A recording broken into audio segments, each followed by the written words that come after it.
Welcome to the first gameplay video for Vampire Hunters the board game. I recommend that you watch the How to Play video first for an explanation of the basic rules. In this video, we will explore a turn during the day. Okay, let's go. Magenta will go first this turn. She decides to enter this room, so her first action is move, 1 and 2. Then she moves again, using one movement point to open the door and the second to move. She reveals the encounter token and finds a warrior that is placed near location 1, a lever that goes near location 2, and a thrall that goes near 4. The vampires are asleep because it is the day. With her last action, she attacks the thrall with her wooden stake. While the vampire is asleep, she may re-roll any of her dice if she needs to. Her wooden stake rolls 3 attack dice and hits on 4 or more. She rolls and gets 2 5s and a 3. The vampire is destroyed, but unfortunately you don't get focus points for killing thralls. The wooden stake is not a noisy weapon and she destroyed the vampire, so the warrior remains asleep. Now it's the vampire's turn. Magenta's player draws a day activation card. The card says, stalking and fighting vampires that are awake and one area away from the current hunter move into the hunter's area. There are no such vampires in range. We can also skip the second command since there are no vampires in her area. Now the last step, movement for vampires all over the board. Vampires 3 or more areas away from any hunters move 2 areas toward the nearest hunter. These 2 vampires are 4 and 5 areas away from the nearest hunter, so they move 2 areas each. 1, 2. 1, 2. It's Joshua's turn. With his first action, Joshua decides to make a ranged attack against this warrior with his flamethrower. He rolls 6 dice and gets 4 hits. The vampire is flambéed. He gets 1 focus point. With his second action, he moves into this room. 1 to open the door and 2 to move inside. He reveals the encounter token and finds a thrall on location 1 and an elder on spot 3. Both are sleeping. He's going to attack the elder with the holy water bomb. The elder is sleeping, so Joshua doesn't need to draw an elder card. The holy water is even more powerful if your faith is strong. The hunter makes a faith test, and if he passes the test, he'll gain an extra action this turn. Joshua rolls 1 die for his faith tests, and he needs a 5 or more. Unfortunately, he fails, so he does not get a 4th action this turn. He rolls 5 dice for his attack and needs a 4 or more. Since the elder is asleep, he may re-roll any of the attack dice he wants to. He gets a 4, a 5, a 2, a 3, and another 2. He re-rolls the 3 misses and only gets 1 more hit, so the total number of wounds is 3. 3 wound tokens are placed near the elder ID card. He didn't destroy the vampire, so it wakes up and makes a noise, screaming with rage. So the thrall in this room wakes up too. Joshua has finished his 3 actions, but there is a crate token in the area with him, so he can take cover behind it. Now he is protected, and the vampires have to destroy the crate first, before they can attack him. It's time for the vampires to activate now, so let's start by drawing another vampire activation card from the day deck. Stalking and fighting vampires that are awake and up to 2 areas from Joshua will move into his area. The elder is already there. The thrall moves and reaches him. Now all the vampires attack Joshua. First in initiative order is the thrall. He rolls 3 dice and needs a 5 or more. The crate has 1 shield and 1 health point, so he needs at least 2 hits to destroy it, but he misses the roll.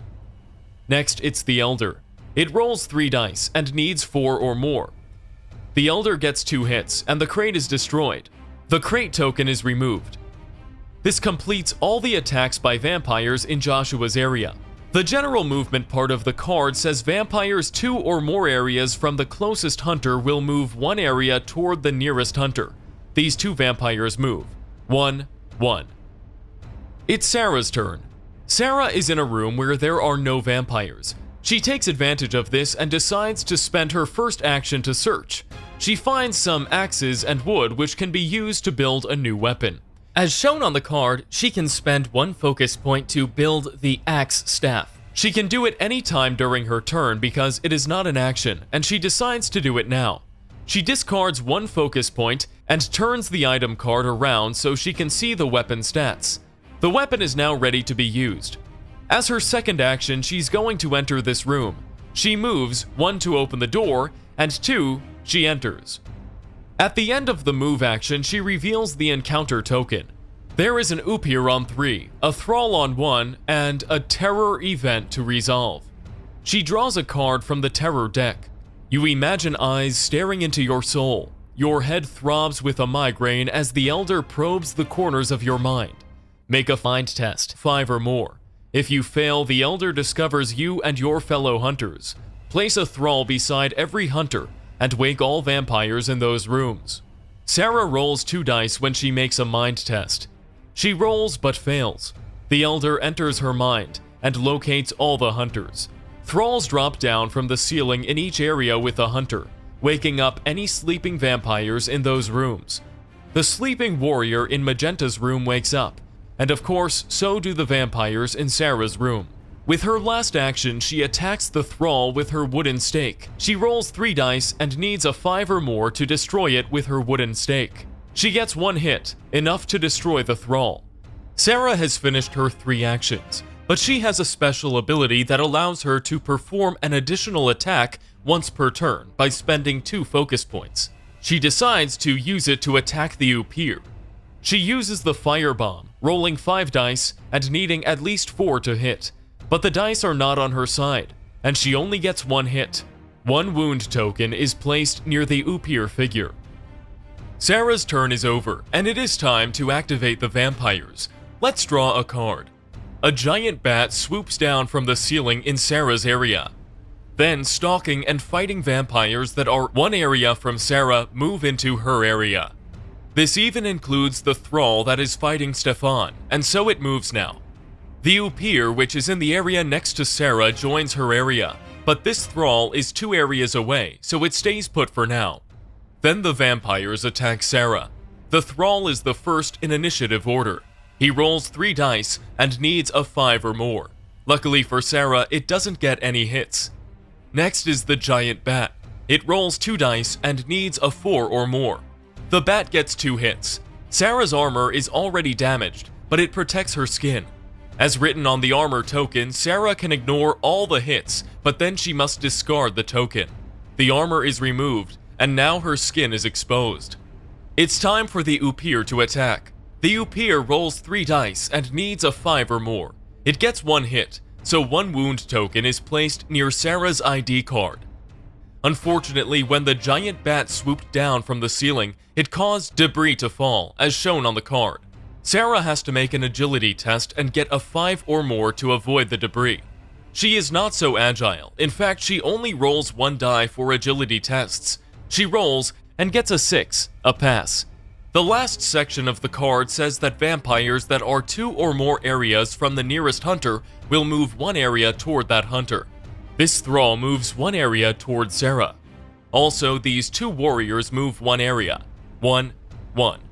Finally, Stefan gets his turn.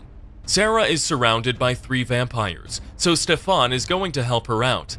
As you can see, all of those vampires are in Stefan's line of sight.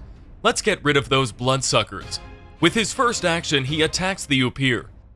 Stefan is not the best at ranged attacks. He is a melee specialist, so he needs some help from Sarah with this attack. He is going to use a combo attack, Distract.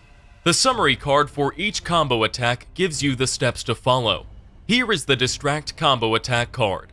The active hunter makes a ranged attack on a vampire that is in an area with another hunter, who distracts the vampire.